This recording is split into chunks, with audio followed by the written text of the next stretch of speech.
How we doing, YouTube? On this video, I am upgrading my leveling kit on my 2004 Nissan Titan. On the left, you have the 2-inch ready lift, and then on the right, you have the 3.5-inch Supreme suspension leveling kit.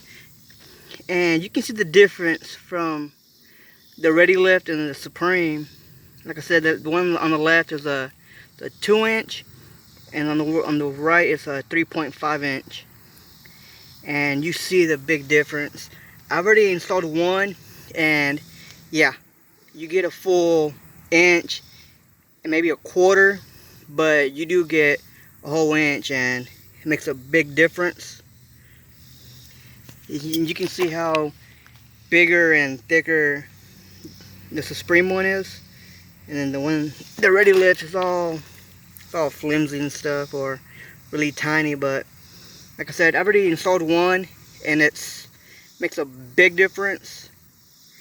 And I'm gonna install the other one, and I will put a link or little details where I got the Supreme Connection one.